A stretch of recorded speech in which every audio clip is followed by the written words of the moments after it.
A paz para todos e todas, sejam bem-vindos a mais uma sequência de aulas da Escola Dominical aqui no nosso canal. Eu sou o Diácono Denis Pereira, da Assembleia de Deus em Campinas, São Paulo. Não está inscrito ainda no nosso canal? Inscreva-se no nosso canal, isso é muitíssimo importante. Inscreva-se aí agora, clique aí e inscreva-se no nosso canal. Ative também o sininho de notificações, toda vez que eu postar vídeo novo, você recebe um aviso do YouTube. Na descrição dos vídeos tem todas as minhas redes sociais e você, através disso, conhece também o nosso ministério, as viagens, ministrando a palavra de Deus em acampamentos, em congressos, festividades, enfim, sempre pregando a palavra de Deus. Deus tem nos chamado já há mais de 20 anos e no ano de 2020 será um prazer estar contigo, lhe atender nos eventos de sua igreja. Conte conosco, estamos à disposição para atender os irmãos. Vamos a mais uma aula da EBD, mas antes, roda a vinheta. Amigo bom sabe como te levar até onde Jesus está. Namorado bom é aquele que te leva para Jesus, não que te afasta dele.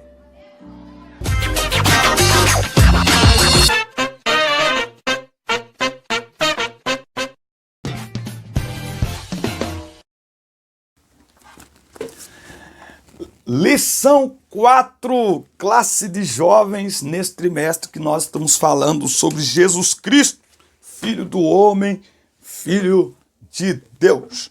A lição 4 vai falar com o tema O que Cristo fez por nós. O texto do dia está em 1 Pedro 2:21. Porque para isto sois chamados, pois também Cristo padeceu por nós, deixando-nos o exemplo para que sigais as suas pisadas. Ninguém poderia fazer o que Jesus fez. Deixa eu colocar aqui o bonequinho aqui, minha esposa fez. Vamos lá. Ninguém poderia fazer o que Jesus, por seu amor, fez por nós. Compreender o valor do sacrifício do Calvário é o primeiro passo para vivermos um cristianismo autêntico e saudável. Gente, como nunca precisamos voltar ao Evangelho. O que me fascina em Paulo é que em todo o conhecimento teológico, filosófico que Paulo tinha, ele diz, reputei tudo como perda para anunciar a Cristo. Ele fala para Timóteo, prega a palavra. Cristo é maravilhoso. Na lição deste domingo, refletiremos sobre as características e os princípios espirituais que estão presentes na obra vicária de Jesus Cristo.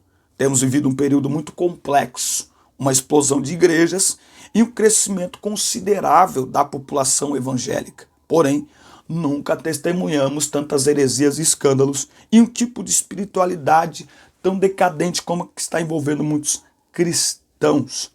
Apenas uma reflexão detida sobre a obra sacrificial do Mestre pode dar-nos uma visão correta daquilo que é o cristianismo. Então, nós nunca tivemos realmente, eu tenho dito há algum tempo que nós estamos vivendo o que Paulo escreve em 2 Timóteo 3, 2 Timóteo 4, nós estamos vivendo um período das igrejas segmentadas. Ele diz que não dando ouvidos à sã doutrina, eles buscariam mestres segundo os seus próprios desejos. Então, o que é uma igreja segmentada? É uma igreja toda produzida, é uma igreja toda trabalhada para atender um segmento de público, não é? Eu estou discutindo com alguns amigos num grupo de WhatsApp até onde iremos, tanto igrejas quanto pregações. A grande preocupação dos dias que nós estamos vivendo é se a mensagem e se a igreja agrada, atrai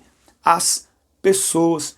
É interessante, porque João Batista atraía as pessoas exatamente por incomodá-las na sua vida de pecado. A mensagem dele não era com risadinha, não era com nada, shows pirotécnicos, nada, era arrependam-se, arrependam-se, arrependei-vos. E a mensagem do Evangelho é uma mensagem de arrependimento. Nos dias que estamos vivendo, o mundo virtual tem proliferado o número de heresias, de bobagens que têm sido ditas em nome de Deus, e também proliferado um evangelho diluído, um evangelho sem identidade. Igrejas sem identidade, igrejas tentando copiar as outras, e quando se tenta copiar muito o que o outro está fazendo, você acaba sem identidade. Nós precisamos, enquanto igreja, pensar nisso. É uma aula para jovens. A grande pergunta dos líderes de jovens hoje,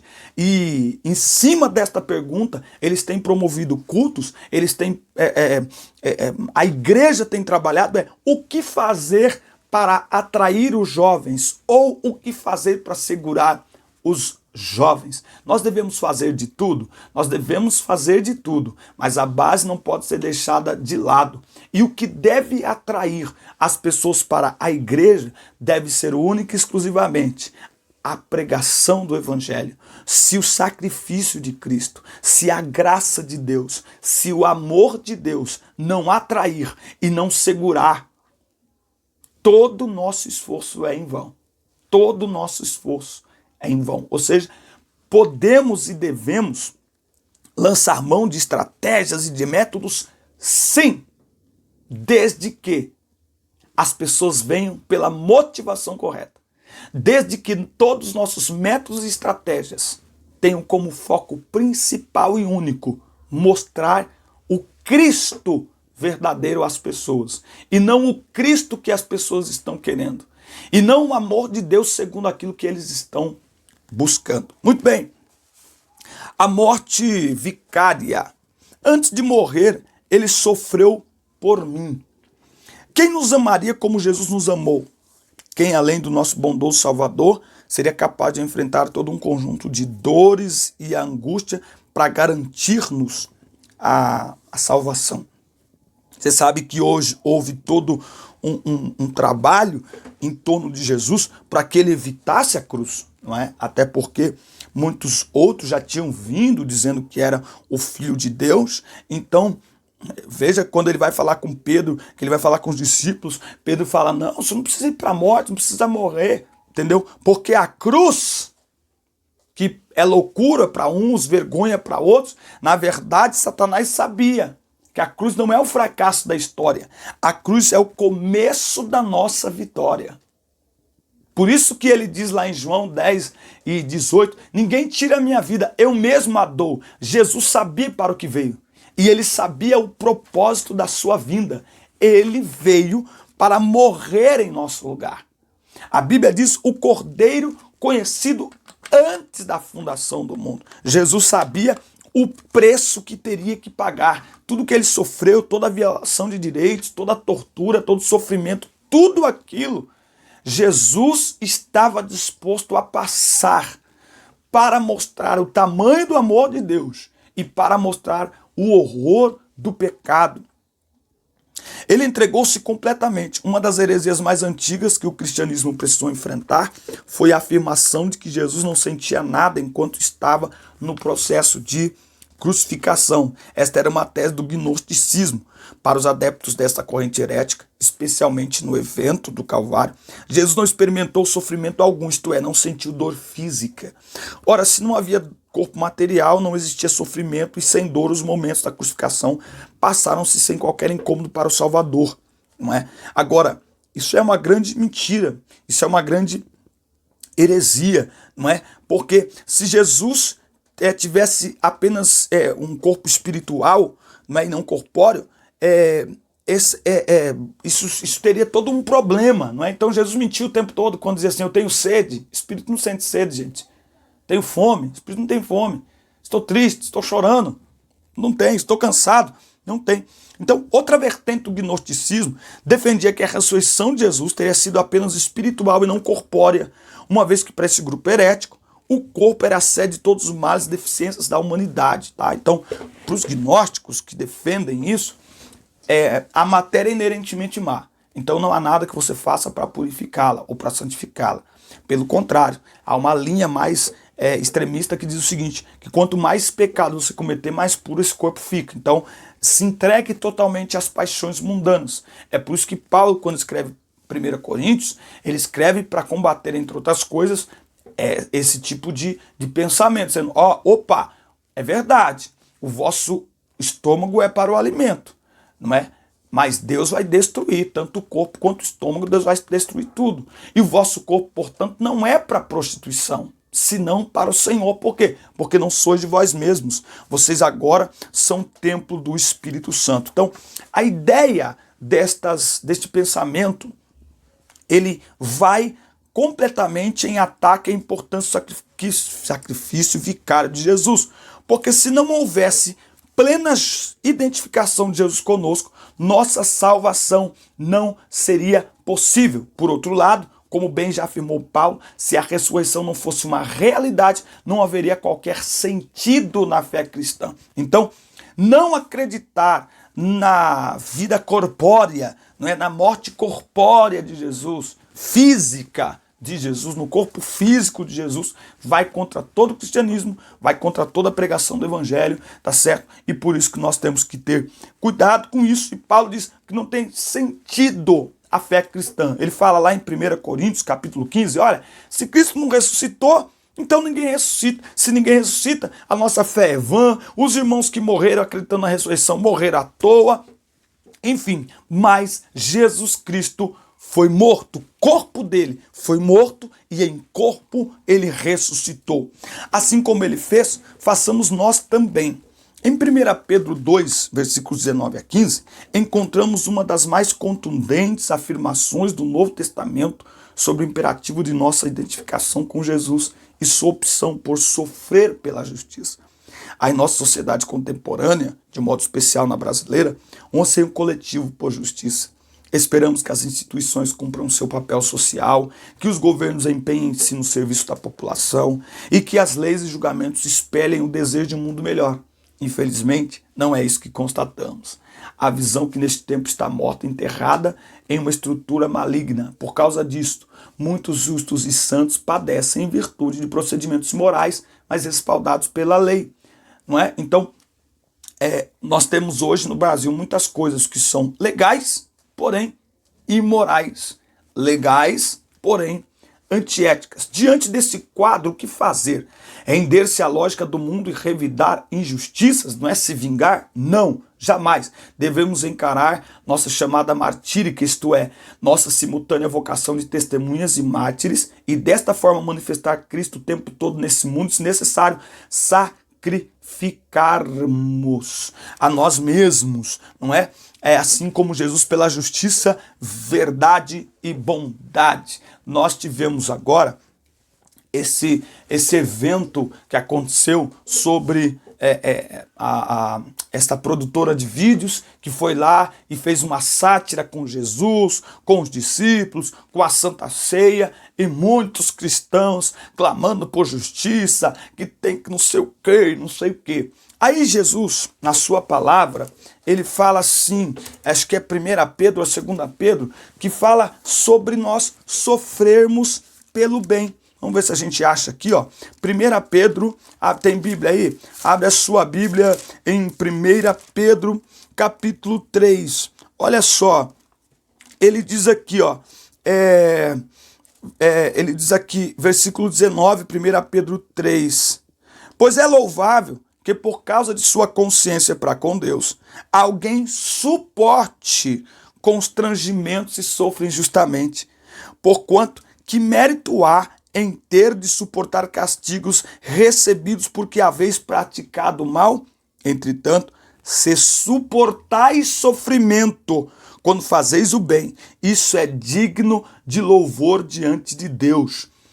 Para essa obra fostes chamados, pois Cristo também sofreu por vós, legando-vos também este exemplo, a fim de que sigais os seus passos. Ele não cometeu pecado algum, nem qualquer engano foi encontrado em sua boca. Quando insultado, não revidava. Quando sofria, não fazia ameaças, mas entregava-se àquele que exerce plena justiça em seu juízo. Então, Jesus se entregou. Preste atenção no que eu vou dizer. A igreja, como nunca, precisa se entregar por amor a Cristo, porque nós estamos entrando num período em que seremos cada vez mais vituperados.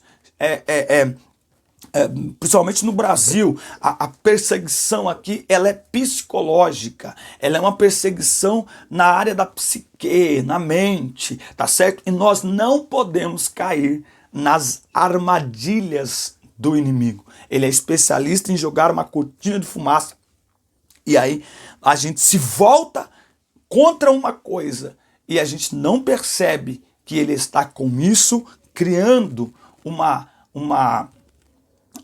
oportunidade para nos atacar ainda mais e para nos destruir. Muito bem, tópico 2 aqui da lição, a expiação. A expiação é a salvação. O ato expiatório define-se como a atitude realizada com a finalidade de tirar de sobre alguém ou de si a culpa que lhe é atribuída. Segundo a lógica social do povo de Israel, não bastava alguém que cometeu um delito a restituição e ou restauração proporcional do dano causado ao próximo. Era necessário também um sacrifício expiatório diante do Senhor para retirar-lhe o peso de condenação que havia em virtude de seu pecado. Essa característica da sociedade judaica demonstra-nos com clareza que, em última instância, toda injustiça contra o próximo também é um pecado contra Deus. Por isso que era necessário a expiação. Um dos pontos centrais da nossa soteriologia, da obra de salvação, é a defesa de que o sacrifício expiatório de Jesus tem amplitude universal. Dito de outra forma, a defesa da expiação ilimitada implica a crença de que, através da morte de Jesus na cruz do Calvário, a humanidade inteira ganhou a oportunidade de reconciliar-se com Deus. Cristo não se sacrificou apenas por alguns, mas por toda a humanidade. Um dos títulos pelos quais Jesus é chamado na Escritura é de Salvador do mundo. Aquilo que era impossível de ser recebido por qualquer indivíduo, uma vez que estávamos afastados de Deus em virtude de nossas transgressões e ofensas, é graciosamente oferecida a nós, pelo nosso Senhor Jesus Cristo. Estou lendo aqui um pouco rápido, você está com a lição aí. Enfim, veja, o amor de Deus não tem limites. A expiação, ela é ilimitada. Todos nós fomos reconciliados com Deus através de Cristo. Ou seja, no amor de Deus, na obra de salvação, não há acepção de pessoas. Todos são chamados de volta para Deus. Só não confunda o fato de Deus não fazer acepção de pessoas com o que muitos estão dizendo hoje em dia. Deus não faz acepção de pessoas. Logo, todas as pessoas com quaisquer comportamentos podem servir a Deus, podem ser cristãos e serão salvos, porque afinal de contas Deus não faz acepção de pessoas. Fato. Deus não faz acepção de pessoas no amor dele, de maneira que ele amou o mundo, ele amou a todos. Mas todos aqueles que aceitam a Cristo, portanto, que se rendem ao amor de Deus, se rendem para viver uma nova vida, para nascer de novo, para adquirir uma identidade. Qual é a identidade? Independente de qual pecado a pessoa pratique. Qual é a identidade que somos chamados a desenvolver ao aceitar a Cristo? A identidade de filhos de Deus. A identidade de uma vida santa. Logo, não há acepção no chamamento, na obra de salvação, mais uma vez que qualquer pessoa, em qualquer lugar, que pratique qualquer tipo de pecado, aceite a Cristo, ele é chamado para uma nova vida. Pratique o que praticar, se comporte do jeito que quiser, mas ao aceitar a Cristo, todos são chamados para viver uma nova vida. Os efeitos práticos da expiação, a compreensão plena da expiação de Jesus em nosso favor, concede-nos a capacidade de autoavaliarmos-nos melhor. Não há em nós mérito algum com relação à obra de salvação. Tudo vem do amor e benevolência de Cristo. Efésios 2,8, pela graça sois salvos, não vem de vós para que ninguém se glorie. Por isso, todas as vezes que nosso inconformado coração quiser murmurar diante de Deus, por não ter alguma coisa que muito tenha desejado, devemos lembrar que aquilo que era necessário para nossa felicidade já temos recebido de Cristo, a salvação. O resto é efêmero, transitório e passageiro. Eu tenho um vídeo no YouTube onde eu digo que o grande sonho de Deus era reconciliar o homem consigo por meio de Cristo. Por quê? Porque esta possibilidade, só através de Cristo, ela poderia acontecer. Este sonho, este plano, este propósito, este objetivo, este projeto, somente através da morte de Cristo. Todas as outras coisas que dizem respeito a este mundo, que dizem respeito a esta vida, Deus nos abençoa, Deus nos dá condições, mas nós podemos conseguir, nós podemos providenciar, mas a salvação só Ele podia providenciar por meio de Cristo.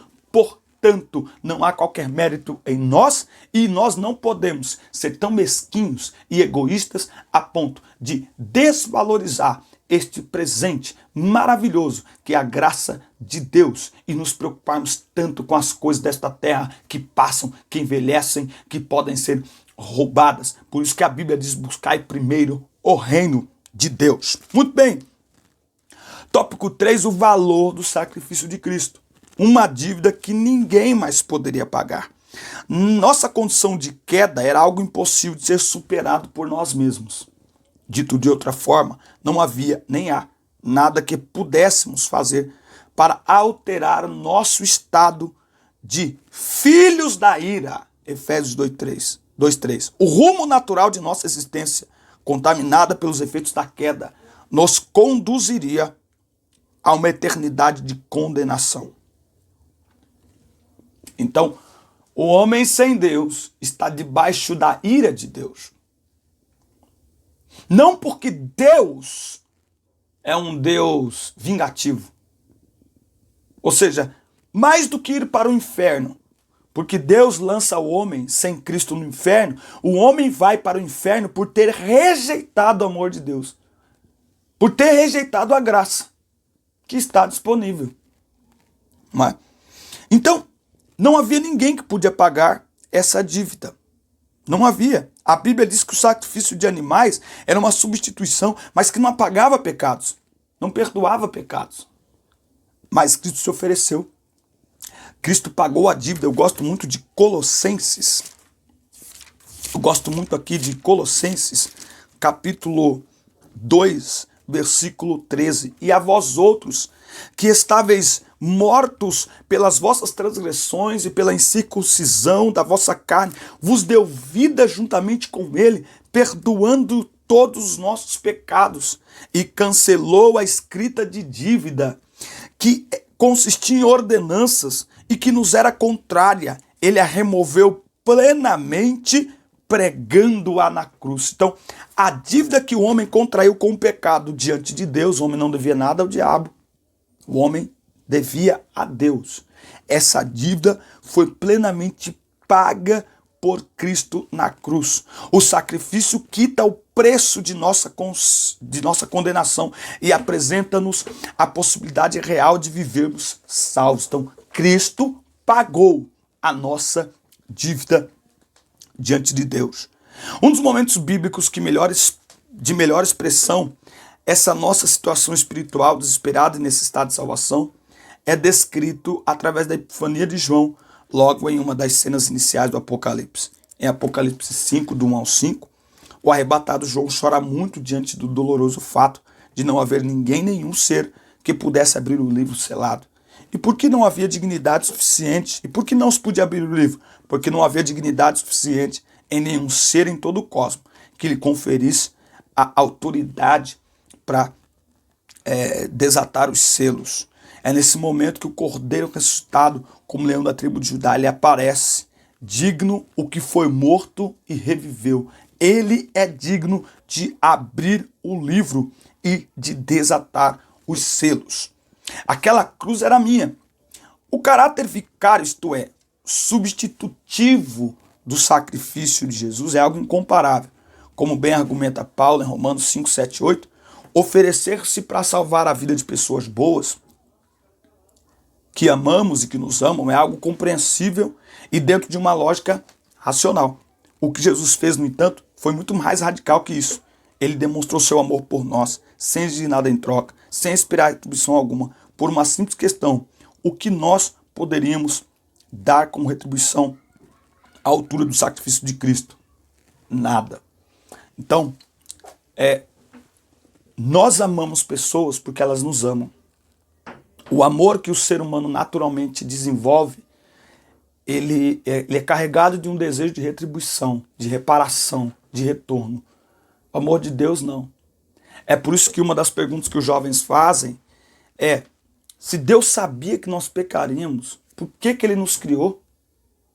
Ele sabia por que Ele nos criou. Porque o amor é maior que a transgressão. O amor é maior do que o pecado. Por isso que a Bíblia diz em Romanos 5:20, onde abundou o pecado, superabundou a graça. Onde o pecado destruiu, a graça constrói. Onde o pecado matou, a graça trouxe vida. Onde o pecado trouxe derrota, a graça trouxe vitória. Aleluia. Então aquela cruz era minha, mas ele se ofereceu no nosso lugar. E não se ofereceu para ser amado, mas porque é amor. E porque Deus é amor, ele não desistiu de nos criar. Quando, numa linguagem humana, claro, me ajude aqui, tá? Quando ele entendeu que o homem pecaria e quando ele entendeu qual seria o sacrifício necessário para trazer o homem de volta à vida, para restaurar o homem, para salvar o homem, para comprar o homem de volta. Por isso que o texto de João 3,16 é maravilhoso. Ele diz, porque Deus amou o mundo de tal maneira. Quando é que Deus amou o mundo? E ali está falando dos homens. Quando é que ele amou o homem? Quando é que ele amou o ser humano? Quando ele decidiu criar. Quando ele viu que o homem pecaria, se afastaria dele. Quando ele viu o que custaria para trazer esse homem de volta para si. Para comprar esse homem de volta. Quando ele viu a cruz, quando ele viu o sangue, lá na eternidade, ele nos amou. Por quê? Porque ele é amor. Aleluia. Por isso que todo mal foi vencido na cruz. A morte foi vencida na cruz. E assim como ele sofreu e carregou as nossas dores, os nossos pecados, ele ressuscitado traz consigo vida, restauração e perdão de forma completa, de forma eterna. Que através desta aula os alunos possam compreender um pouquinho mais do maravilhoso, grande e irritante amor de Deus. Irritante? É, porque esse Deus nos ama. O homem que quiser viver longe de Deus, que durma com esse barulho. Está longe, está distante, mas ainda assim está vivo, é alvo do amor de Deus. Deus abençoe sua vida, Deus abençoe sua casa, sua família, o seu ministério e até a próxima aula. Deus abençoe.